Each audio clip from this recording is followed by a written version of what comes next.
বউ, তোরা কি আমায় মারতে চাইছিস নাকি? সকালে উঠে রান্না বান্না চড়াতে হবে না?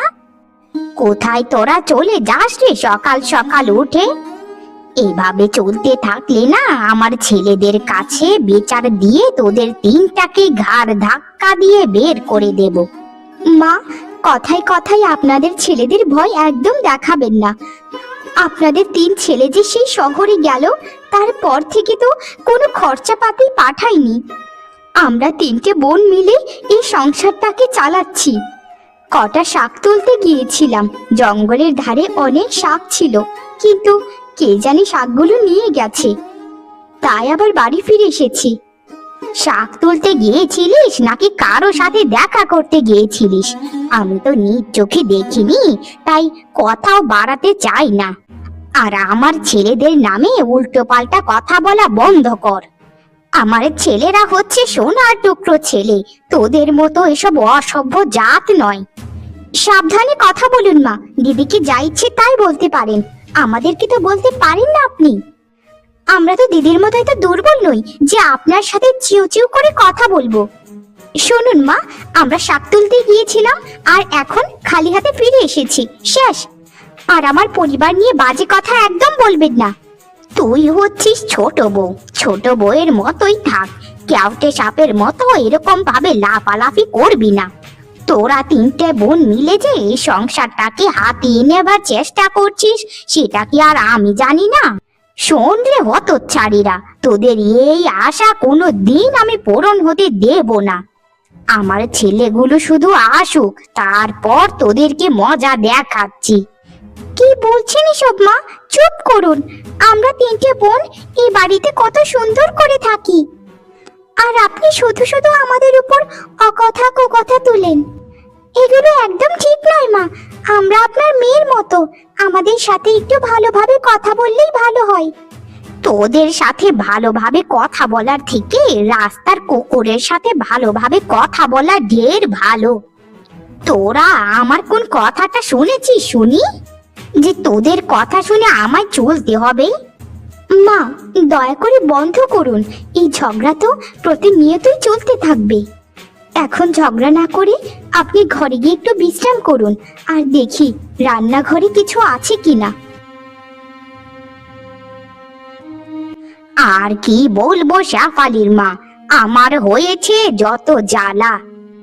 এক বাড়ির তিন মেয়েকে বিয়ে করে এনে আমি যে কি একটা অসুবিধের মধ্যে পড়েছি, সেটা তোমায় কি বলবো রে বোন। আমার ইচ্ছে করে মাঝে মাঝে বনবাসে চলে যাই। কি বলছিস রে এসব? আমার যে দুই বউ আছে, তারা দুজন তো আমাকে মাথায় করে রাখে। আমাকে কোনো কাজটি ছুঁতেও পর্যন্ত হয় না। তারা সারা দিন আমার খেয়াল রাখবে, বলবে শাশুড়ি মা কি লাগবে কি লাগবে না। আমি এমনিতে তোর থেকে ভালোই সুখে আছি। বৌমাদের সাথে মিলেমিশে চললে বৌমারাও কিন্তু মিলেমিশে থাকে।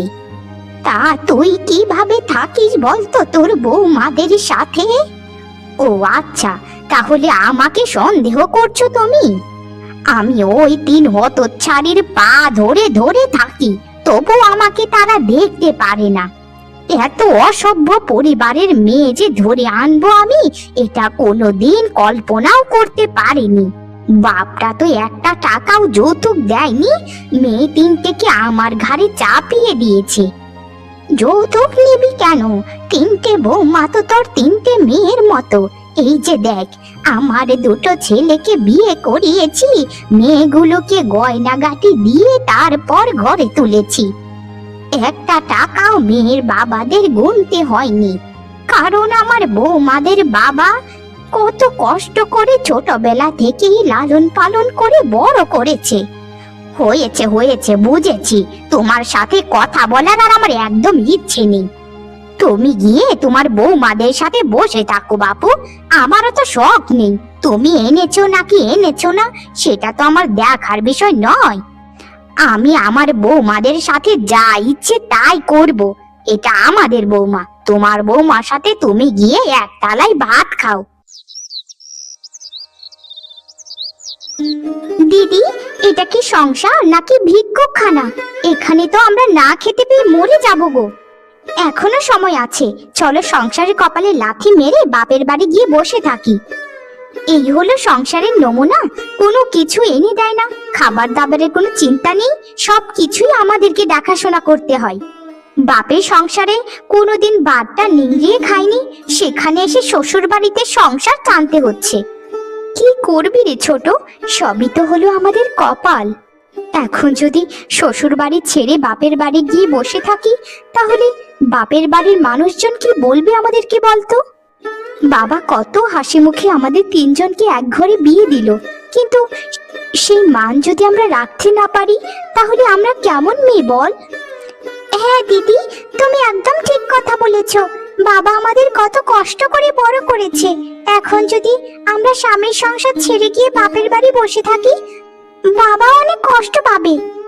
এর থেকে ভালো তো আমরা নিজেদের ভাগ্য বলে এটা মেনে নিই। শোনো দুই দিদি, তোমাদেরকে একটা কথা বলি, এই সংসারে না অতি চালাকিরই সব থেকে জয় হয়, আর তোমাদের মতো সরল সোজা মেয়েদেরকে এইভাবেই সবসময় নির্যাতন করা হয়।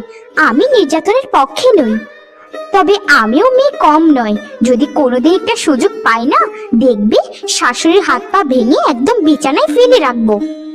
আমাকে তো চেনেনি, আমি হচ্ছি ওস্তাদ, আমার মার হবে শেষ রাতে। আরে না না রে ছোট, এরকম দুঃসাহস তোকে করবার দরকার নেই। শুধু শুধু বাড়তি ঝামেলা করে কোনো দরকার আছে বল? এর থেকে এটা ভেবে খুশি হ যে আমরা তিন বোন তো একসাথে আছি, একজনের কষ্টের কথা আরেকজনকে বলতে পারছি। এটা কয়জনে পারে বলতো? হ্যাঁ দিদি, এইবার তুমি একটা মনের কথা বলেছ। আমরা তিন বোন মিলে তো একসাথে থাকতে পারছি, এটা তো সবাই পারবে না। চলো সবাই এখন একটু জল খেয়ে পেটটা ভরিয়ে রাখি, তারপর বিকেলের দিকে আবার বেরোবো, দেখি কিছু খুঁজে পাওয়া যায় কিনা খাবার দাবারের। আচ্ছা ঠিক আছে, চল রে। আর ছোট শোন, তুই বড় বোনের কথা মেনে চলিস, এত রাগ দেখালে কোনো দিন কোনো কিছু ভালো হবে না। বন্যা আমার, তুই দয়া করে একটু মাথাটা ঠান্ডা কর। আমার মুখের দিকে তাকিয়ে হলেও তুই একটু মাথাটা ঠিক রাখিস সব সময়। আরে দিদি, তুমি একদম চিন্তা করো না, ছোট এমনিতেই বলে আর কি, সে এরকম কাজ কখনোই করবে না, তার উপর আমার সম্পূর্ণ বিশ্বাস আছে।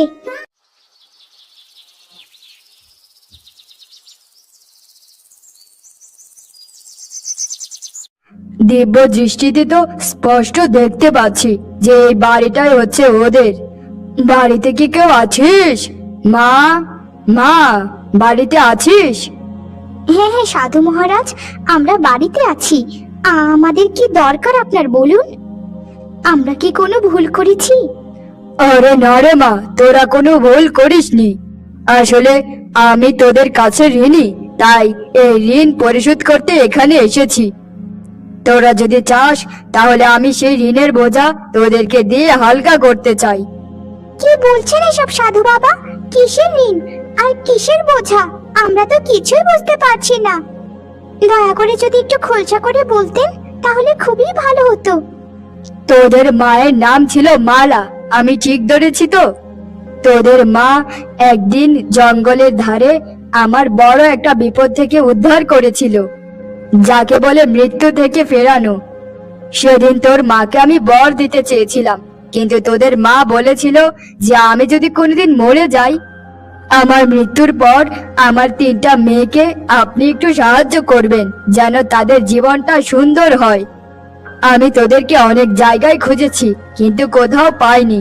আজ তোদেরকে খুঁজে পেলাম। এ কি বলছেন সাধু মহারাজ? আমার মা এরকম কথা আপনাকে বলে গিয়েছিল? দেখ রে তোরা, দেখ আমার মা আমাদেরকে কত ভালোবাসতেন। তখন তিনি যা বর চাইতেন তিনি তাই পেতেন, কিন্তু তিনি আমাদের কথা ভেবেছেন।